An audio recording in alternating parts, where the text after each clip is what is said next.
Hello everyone. In this video, I'll be translating and summarizing the latest Urdu broadcast by Shahbaz Gill to make it accessible for our English-speaking audience. Let's go through the key developments and insights in Shahbaz Gill's words. Among today's most important news stories, one is the hustle and bustle in the Islamabad High Court regarding Imran Khan's cases and his release. We'll talk about that. Then, Ali Amin Gandapur has given a major statement saying they will now bring weapons to Islamabad. We'll discuss that too.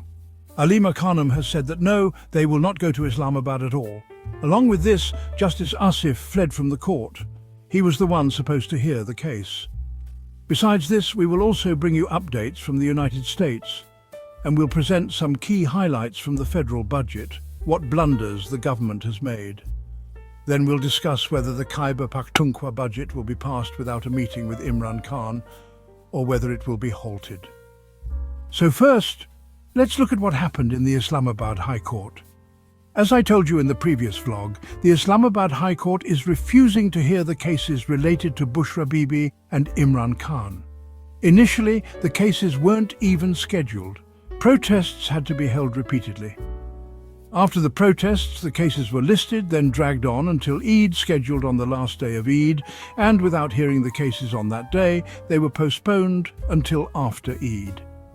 Now, after Eid, when courts reopened and the hearing was scheduled today, we learned that the judge himself went on leave, meaning he simply wasn't present.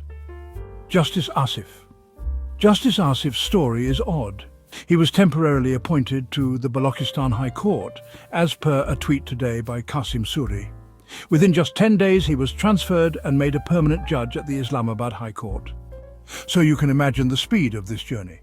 Chaudhry Nizamuddin had him installed in the Balochistan High Court, and within 10 days he was removed from there, probably still as an interim judge, and brought to the Islamabad High Court, and then made part of the bench that was to hear Imran Khan's cases. You can assess from this fast-track journey what kind of judgments he is expected to make or wants to make in Imran Khan's cases. Anyway, today he was absent from court, which broke the bench, and once again the court did not hear the cases. That was the judicial story. Also keep in mind that today Pakistan broke its temperature record. Today temperatures reached 50 degrees Celsius in areas like Sargodha, Kushab and Bakar. That means Rawalpindi likely had around 47 to 48 degrees Celsius. In these conditions, Imran Khan is jailed in a small cell. It is often reported that even the fan is turned off. Meanwhile, the courts refuse to hear his cases. Obviously, our strategy as a political party has not been effective. Our protest strategy, or even the actions of our parliamentarians, have not been effective. If we criticize this, people get upset and lash out at us. Many friends tell us, "Why don't you come to Pakistan yourself and do something?" It's easy to talk from outside. I tell those friends, "You come here to travel anyway, so why don't you stay back when you come next time?" I've said many times before, you make trips to America, the UK and other countries. Next time, please stay with us and let others take care of your responsibilities so they can lead the protests. Instead of taunting us for being abroad and doing nothing, I would like you to also come out and do nothing here, so you understand. At least you can return, we cannot. And we have no space left even in our own country. Everything is restricted, passports, Idaho cards, even our relatives face restrictions. At least you still have the breathing room. I understand that to keep breathing, you feel it's necessary not to get involved, not to protest beyond a certain level, so as not to displease Chaudhry Sahib or for fear his displeasure might reach you. Understandable. Therefore, it's better for you to arrange some effective, long-term peace and stability for yourselves. But as long as you hold these positions, the public will keep asking questions. Because their leader, Imran Khan, is imprisoned in such conditions. The people will ask questions, and if you don't answer, you'll be criticized. If you're criticized, the cycle will repeat. You're abroad, what do you know? But when we look at your lives, it seems you sleep in your own homes, wake up and go to work from there. I'm not saying your life is entirely normal. You've also suffered fascism, you're facing hardship, but still, your life is relatively better than ours, at least in the Pakistan-related aspect. So either step down from your positions or present an effective plan related to Imran Khan. These justices, Justice Asif, Justice so-and-so. They've been appointed by the generals to ensure that these cases are never heard. No matter how many times you meet them, they won't hear your cases. Yes, you should meet them. I'm not saying don't, but understand, if they grant bail in one case, they'll arrest you in another and register new cases. Just look, they've filed hundreds of cases against Imran Khan after May 9th. If we get bail in one, another begins. So unless there is a proper protest strategy or a practical plan of action, something that the leadership must give, this situation will continue. As I said for the third time, if you cannot give a solution, then step aside and let someone else take on the responsibility, someone who can do it. Because there are only two real options: either provide an effective strategy or step aside. This third option, sitting there doing nothing, is no solution. In that case, Imran Khan will remain imprisoned indefinitely and the people outside will feel helpless and abandoned. This current situation cannot be called a solution. So that's the situation. Now let's talk about Gandapur Sahib's statement. What did he say? First, let's hear a clip. Alima Khanum also said something. Listen to that too. Here's a clip. We'll hit back. We won't tolerate this anymore. This country is ours. Did you hear that? Gandapur Sahib said, clearly addressing the media. That they must not cut this part, they must air it. He said, next time, we'll come with weapons. If you shoot at us, we'll shoot back. This isn't the first time he's said such things. He's said them before 2 or 3 times. The media has aired them. I don't know why he complains they don't show his statements. I've seen them on the media before, in public speeches and rallies. But I don't understand this thinking, because if we come armed, the state has a whole army. How will we fight that? There's a 700,000 strong army. Our strength is political strength. Our strength is non-violent, it's ideological, it's a political struggle. Across the world, when political groups turn militant, like the BLA in Pakistan or the Tamil Tigers in Sri Lanka, they take up arms and then the state responds in kind. Imran Khan's party is a political party, a non-violent movement. Now, some emotional people will say, no, Mr. Gill, you're wrong. Only force can counter force.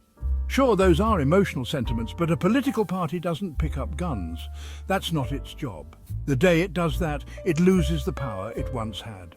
Armed groups are usually those who lack public support or who are fighting an external enemy. Yes, the Field Marshal has made our lives as if we are citizens of an enemy country and our party is its enemy, but still, the state is our own. The army is ours, the country is ours, the police is ours, these are our people. So if the country's largest party, supported by 90% of the people, says it will take up arms, what message does that send? Think about it. The day we are labelled a militant group, our strength, the whole country standing with us, will quickly vanish.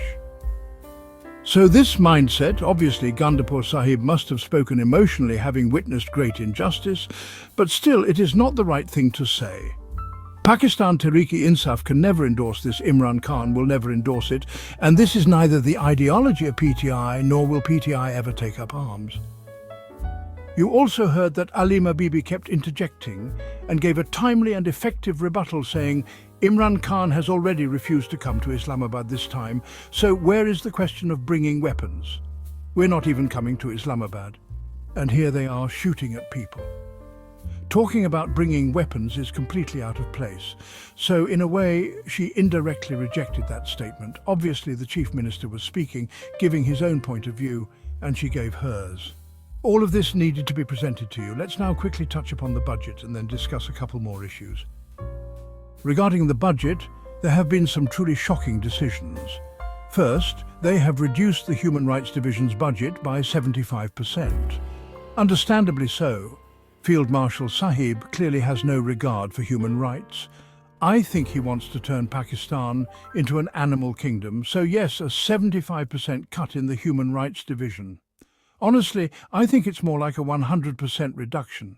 Meanwhile, the Defence Division's budget has been increased by 110%. Naturally, if you reduce one, the money has to go somewhere, and it has gone straight to defence.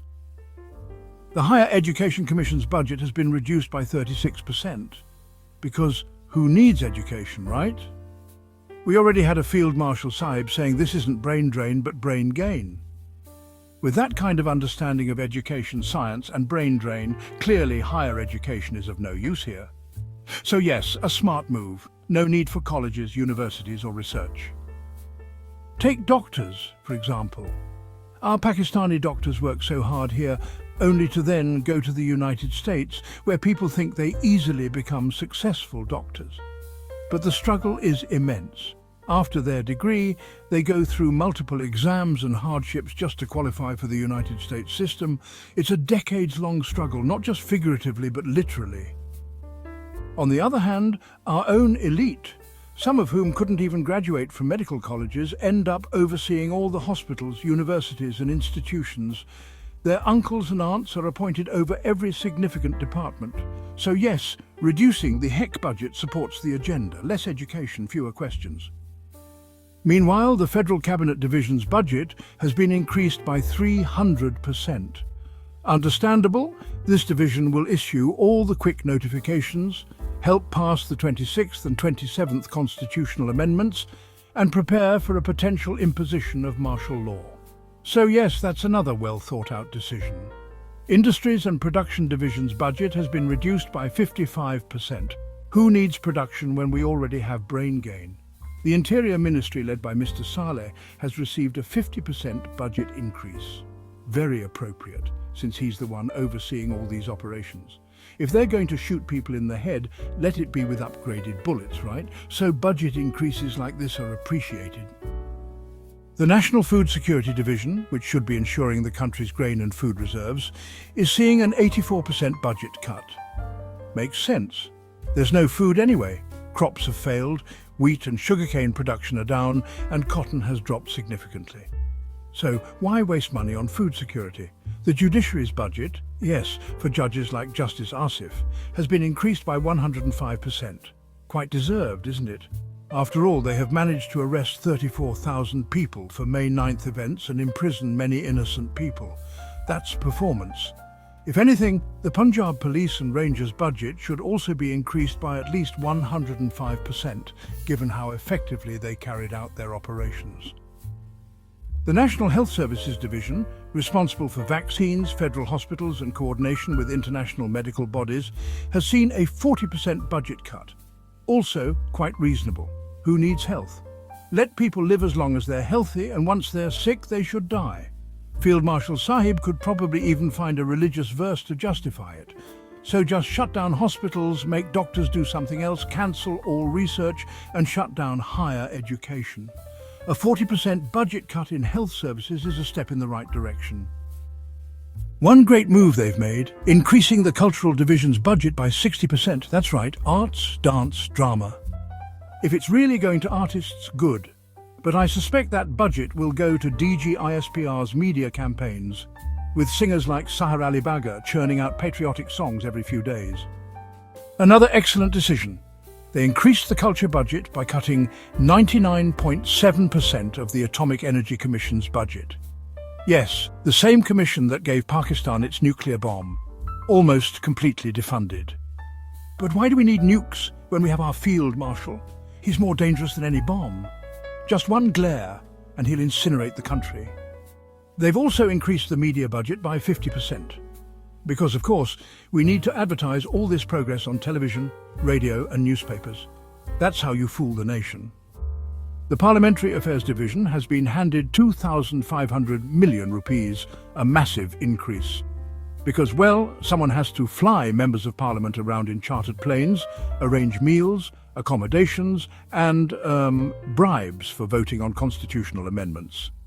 Meanwhile, taxes on property purchases have been reduced and taxes on selling property have been increased. A truly brilliant strategy for attracting investment. One hand gives, the other takes. Amazing governance. Despite investment being at a 50-year low, the stock market is at an all-time high. Strange, right? The reason, the government has taken loans at 22% interest from local banks, and it's the people who will repay those loans, not the government. Banks are earning record profits, and so their share prices are soaring, driving the stock exchange up. Just like tech stocks drive the Nasdaq in the United States, here banks drive the Karachi Stock Exchange. In the past 10 months, 5.7 trillion rupees in loans have been taken. All of that must be repaid with high interest. Pakistani banks will receive about 7 trillion rupees in the next fiscal year from the government in repayments. That's where all the money is going, and well, that's why the stock exchange is surging, while investment in the economy itself is vanishing. As for e-commerce and other sectors, that's a topic for the next vlog. This has gone on long enough. But yes, Field Marshal Sahib is crafting a truly remarkable budget. That wraps up our translation of Shahbaz Gill's video. I hope this English version helped you understand his message better. Please like, share and subscribe to Awami Lens to help our community grow. Don't forget to leave a comment below and let me know what you thought of this effort.